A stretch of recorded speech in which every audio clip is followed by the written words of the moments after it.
Bula. Bula! Bula. Bula. Bula. Bula!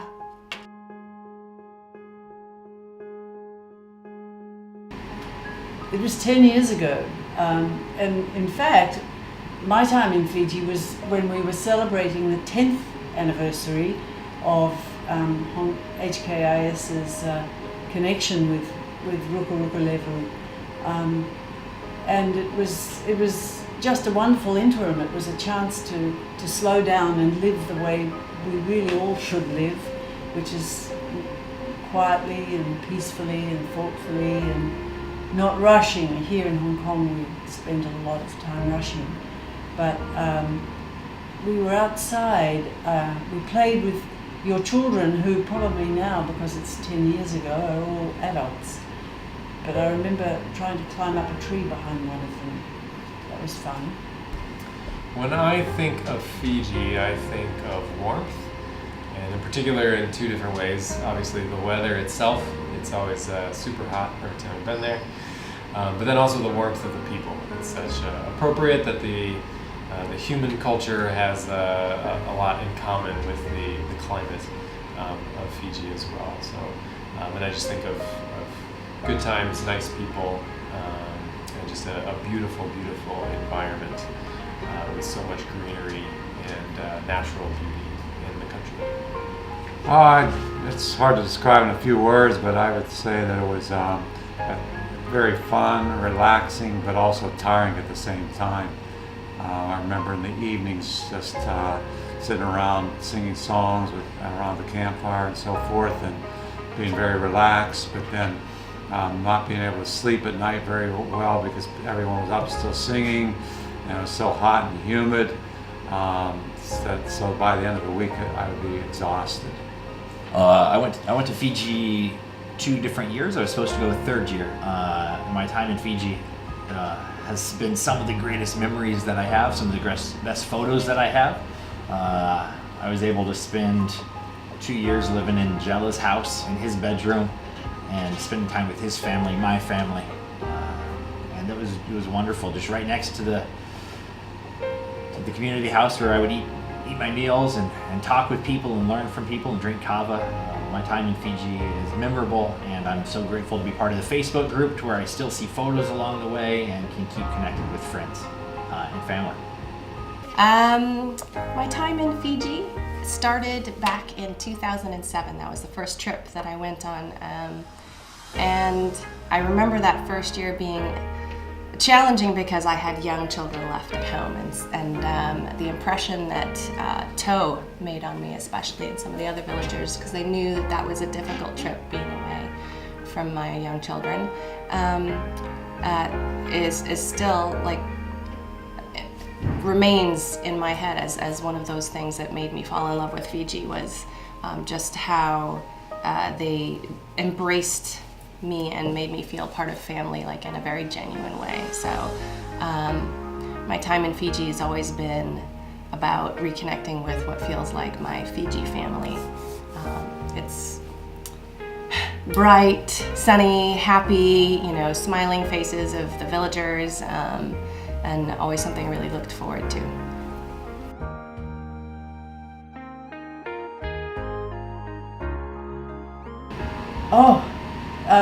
Yes, my favorite memory of Rukuruklevu was, we arrived at night, I seem to remember, in the pouring rain. We were wet getting out of the bus, and tired, and we sort of went off to our houses and to bed. We would have had kava, of course. But my favorite memory was the next day. We woke up and it was Sunday, and walking into church. Our plan was to come to church with you, but I was blown away when we went in and we heard you singing. And it's your music and song that I will never, never forget. And that singing in the church just knocked the wind out of me. It's so powerful and such an energetic expression of faith. It was wonderful. Favorite memory about Rukuruklevu would actually be my first one, where Cyclone Winston prevented us from staying with Rukuruklevu, so we were only able to go there for one night, a special dinner. We had been staying elsewhere on the island, and so just to hear all the stories that Norbaya, who was leading the trip with me that year, that she was sharing with me about all of the people that she knew and just how wonderful the village was, and then being able to roll in there on a bus and see that for the first time, and all the kids jumping out in their grass skirts and yelling "Lula" and pretending to be little warriors, and just the show and the warmth and the relationships that clearly Norbaya had with the village. You could tell that there was a special connection between the school and the village, and I was excited to be a part of that. Share a favorite memory about Rukurukulevu. I remember some of my favorite times were, again, revolved around the singing and just the camaraderie of the singing and getting together with the guys from the village as well as the students on the interims. I really enjoyed the bus rides down to Suva, where we'd just play song after song as they went to Suva, and just enjoyed that time. It was also so nice to go down to the right across the way to the resort, the Fijian resort, and just take a nice shower once in a while, just to get feel clean again. I've been thinking about like some favorite memories from Rukuruklevu. You know, the sunsets and the photos, the walking across at low tide to go swimming on the other local beach, the shopping and cooking together with my family. Those were great memories. But my most recent trip, my last trip, and I thought I'd go for one more, but it didn't work out.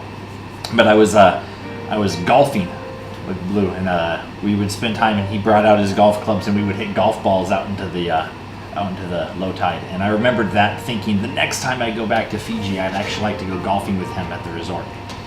I have one also, I think, happened on my second year. The thing about the villagers is they have an incredible sense of humor. I mean, they laugh all the time. If you haven't heard a Fijian person laugh, you've not heard what laughter is, because even the grown men and the adults laugh like children, and it's so refreshing because it's so genuine. But so they're pranksters. They caught wind right away that I am terrified of frogs and geckos and all things creepy crawly. So the fact that I kept going back to Fiji for 10 years is a testament to how much I love them. But yeah, lots of big geckos and frogs, and they knew I didn't like that. I always had to have someone walk me back to my room so that we could avoid frogs. But Kiko, one of the villagers there, he was 20 at the time, knew that I was just terrified of geckos, and we were sitting around in someone's house singing and having a kava ceremony, and he decided to take one off of the wall and pretend to throw it across the circle of people, and pretend to throw it across at me. And I knew right away what he was doing, and literally as he was kind of throwing it, threw it well over my head, it wasn't going to ever hit me. I jumped across, I think, that whole like circle of people like I flew. And he was just laughing hysterically after that. So that's still a favorite memory. Not so much that it was enjoyable for me, but it was really very funny.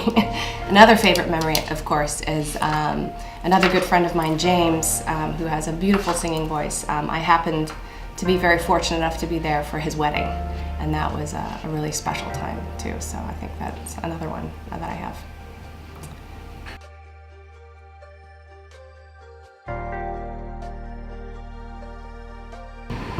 With whom in Rukurukulevu? Oh, sorry. Is that the first question? Or did I skip one? Yeah, I think that's the Yeah, next one. With whom in Rukurukulevu did you form a relationship? And who do you remember the most?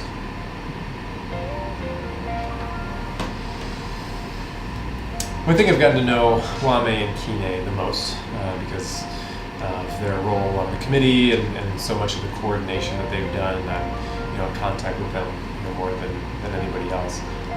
And it's nice to be on the Facebook group and Facebook friends with and see kind of updates from time to time from Kine and others. which is cool. But also, I love all the little individual conversations I have had over the last 2 years of just getting to know different people, people who live in the village all the time, people who live in the city most of the time, somebody who's applying to university, even in Hong Kong, or hoping to, somebody who's new to the village, just hearing all their different stories of the different places they've come from around the islands, and just the different elements that make up the village. It's fun to hear all their stories. With whom in Rukuruklevu did you form a relationship? Who do you remember the most? I'd say a man named Joe that we served together. He was like kind of the guide or the go-to man that we coordinated a lot of activities together. So I really formed a meaningful relationship with him. Miri that was always very involved with the coordination as well. Another guy named Snake would be some of the ones that I remember the most. There were many though. Awesome. With whom in Rukuruklevu did you form a relationship? Who do you remember the most? One of the best parts about Rukurukulevu is you all. I love you guys. The relationships that I formed with Morgan, long talks into the night with Snake, with Wame, with Joe. So many. I can't name you all, but you're all in my hearts. And I remember the times where we would just talk, or we would sing, and we would dance when you were taking care of me when I was sick, or when you were taking care of my students when they were sick, and the love and compassion that you shared.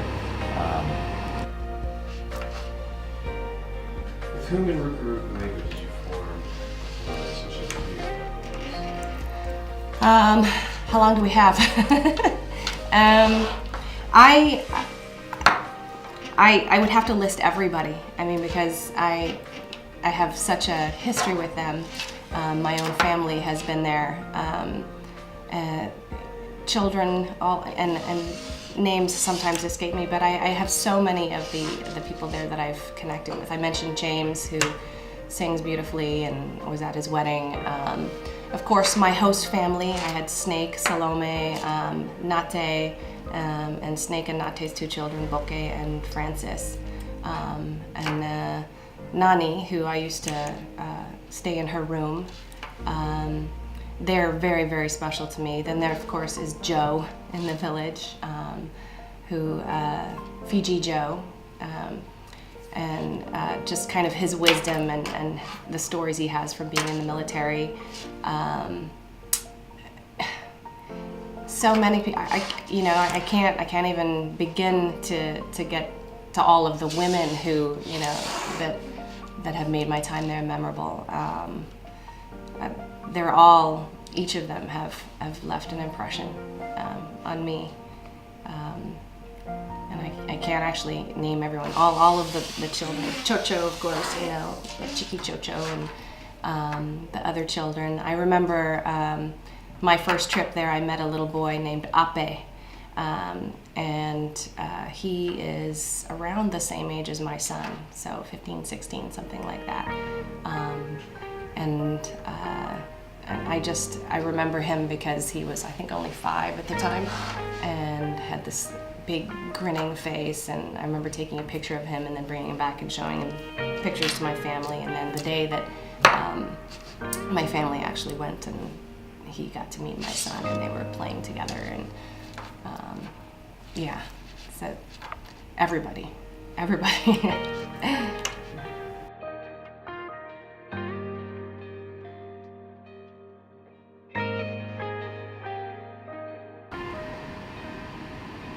I miss the chance to just hang loose, with children, with people in the village. It took some of our students a while to do that, actually. They were inclined to say, well, what are we meant to be doing? What are we meant to be doing? Because they live by their watches here, or cell phones now. But I miss that. I miss the fact that it didn't really matter what time of day it was. We were just there, living with you, playing with the kids, talking to you. Unfortunately, I don't have to miss anything because I still get to go there every year. Just the friendships, lots of nice people. I miss the community, the warmth of being accepted into their community so easily. Those are things I miss the most, I think. When I think back about Rukuruklevu and my time in Fiji, and some of the things I miss the pace of life. I miss being able to just go out and throw a rugby around with some friends or sit with a bunch of kids and sing songs together. I miss being able to just knock on the door of somebody else's house and be welcomed. Walking around the village and everybody saying "Bula" is a highlight. It's something I miss. And something that we don't have as much here in Hong Kong, where it's so fast-paced and there's always something more to do. While there's something always more to do in Fiji, nothing's more important than the relationships and the smiles on each other's face. And so I miss that. I miss the bond of family. I miss the people. I miss that, when I would step into the village, Joe would say, "Oh, Miss Narbaya, she needs no introduction. She's a local here. She's a local girl." And I felt that way in every sense of the word because, everywhere I walked through the village, I could hear my name being called and they'd come running over to me. And the connections with people, I think, is probably what I miss the most. But I also miss the sounds of the village, just people kind of going about and women, working in the kitchen together and men laughing. And I think probably something I really, really miss is the music, the singing. There's just music always. There's just something to hear them sing because they sing so sonorously and with such heart. I miss that a lot.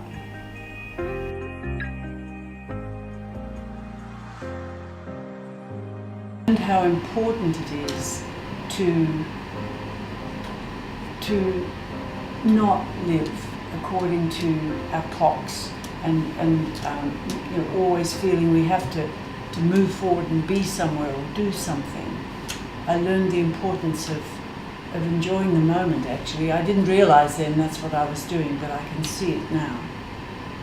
I'd say what I learned about my own life was that how much my life is run by a clock. And so the Fiji time is a term that is thrown around a lot. And there really is a lesson to be learned there, that in Hong Kong, as well as in my home culture of the United States, the expression "time is money" is used more often. And a feeling like there's an urgency and always a go, go, go, and you're going from one appointment to another appointment, and that even your fun can oftentimes be rather scheduled. And in my apartment, I had 3 clocks, and when I got back kind of from that first time in Fiji, I actually just put 2 of them away. Like, it is important to know what time it is. I do need to get to work, on time and whatnot, but thinking about it all the time has its consequences, and I don't like that. And so I appreciate how in Fiji there is a relaxed nature, there is an emphasis on relationships and caring more about people than what appointment you have coming up, or worried more about people than productivity, and having a cultural value difference there that I think makes them richer for that in the long run. I think that they were always so happy and accommodating to us. So just to be happy with what I have and more content with what I have, and also to be generous with what I have. I try to be that way at least, and because they were quite generous and always open-armed. And even though they didn't have that much materialistically, we always felt very welcome there. We also always felt like they were very genuine in their love and caring for each other and for us. I've learned a lot about who I am as a person in times of solitude and in times of reflection, whether that be through scripture or through meditation, whether that be through laying down under the sun or splashing in the waves.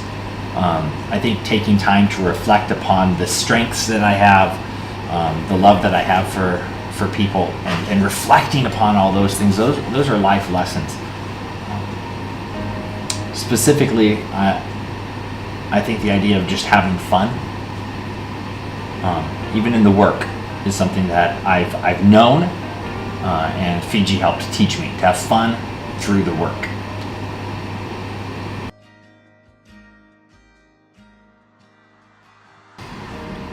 Well, besides the more relaxed and friendly kind of aspects of the general culture, I would say one thing that I really appreciate about Fijian culture is the village lifestyle. The fact that people live in a community and truly know one another, rely on each other, help each other. How kids might be eating dinner at not their parents' house but somebody else's house, but they have cousins all over the place, and aunties and uncles and grandparents, all kind of living within a proximity of each other.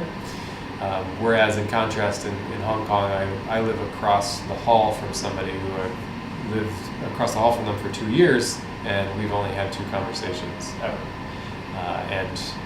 We're literally only separated by about 30 feet. And there's a sadness to that of being in such a dense place like Hong Kong. But it can be a rather impersonal experience at times. And I think the Fijian experience is the exact opposite of that, where the emphasis is on the personal, on the connections, on the relationships, and on being able to trust and rely on one another. And I really appreciate that aspect of the culture.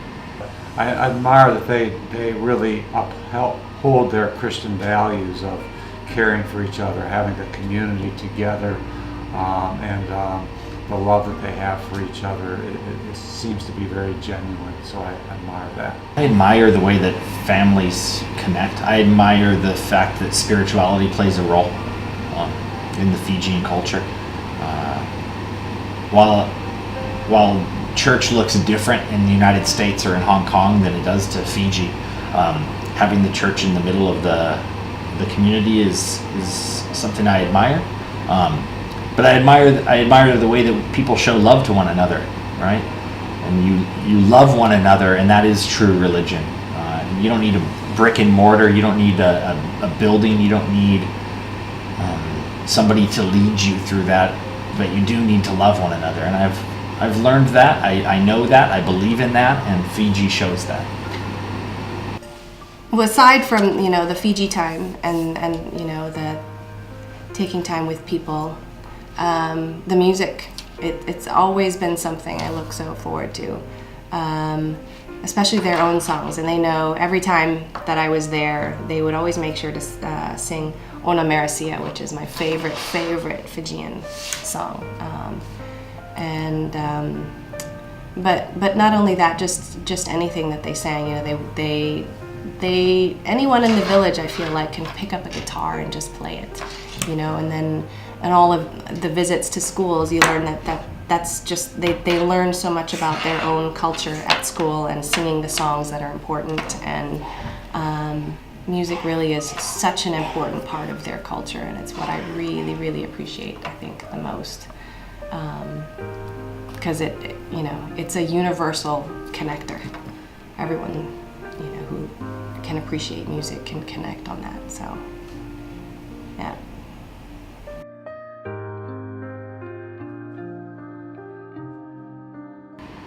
I'm not crazy about cover. I mean, I love the ceremony. I love sitting there, and I really tried to enjoy the drink itself. It's a very different flavour from anything I had taken. I love the ceremony and all that means. I'm not crazy about the kava. I don't mind the kava. It's an acquired taste, but I can have a number of bowlfuls of it and still keep it coming. High tide, low tide, I'm game for all of it. Some of the young guys last year taught me the little trick of having the mint behind their ear, because sometimes they don't like it, and so they put the mint in their mouth after drinking it. But I don't mind. I can go without it. I can take it straight, no chasing.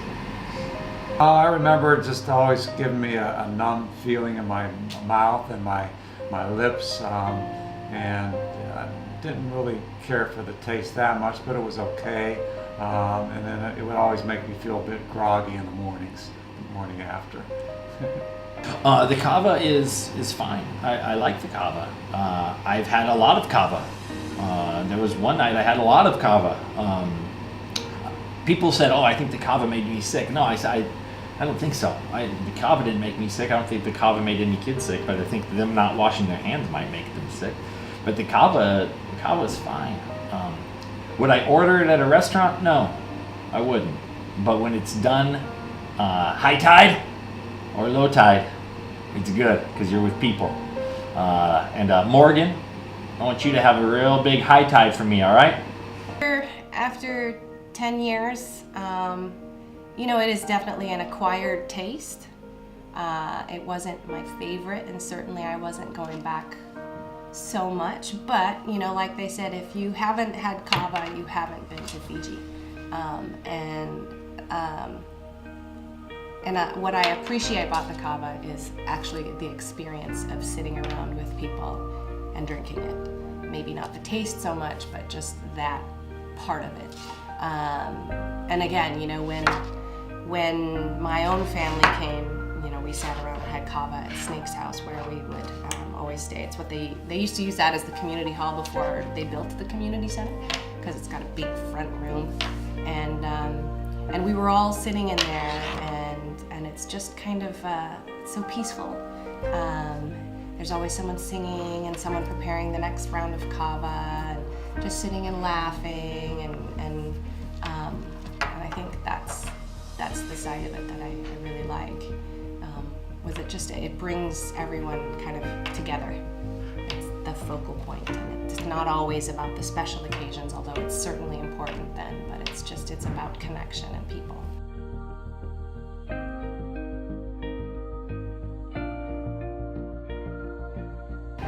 I'd like to say thank you.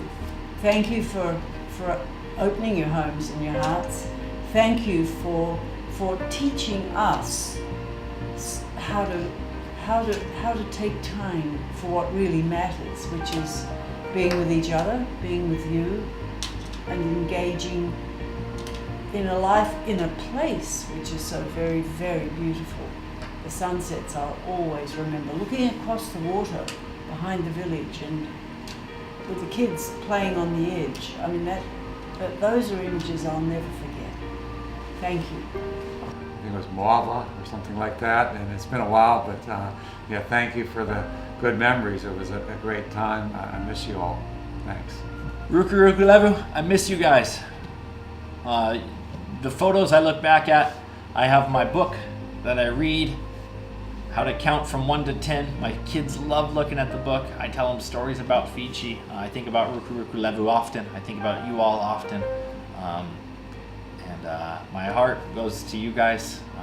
Thank you for everything. Be well. God bless. I would just like to say thank you, Rukuruklevu, Vinaka, for letting HKIS be a part of your village for the last 20 years. I'm honored to be a part of it, and I hope that HKIS can maintain that relationship for another 20 years, and hopefully there are many anniversary celebrations to come. So, Vinaka. Bula, Rukuruklevu. It's been 2 years since I've seen you. I can't believe it's been that long. But I just want to let you know that your village, your homes that feel so much like my home when I'm there, you're always with me. And even though I don't go anymore, I haven't been back for a while, I know that I'll go there again. And I'll probably bring my family sometime. I can't say when, but I know that Fiji's the kind of place, and your village and your homes is the kind of place that I can say are a part of me in a very special way, and I'm definitely making it a plan to be back there at some point so that I can see you all, and I so appreciate keeping in touch with many of you on Facebook and getting a sense for what life is still like there.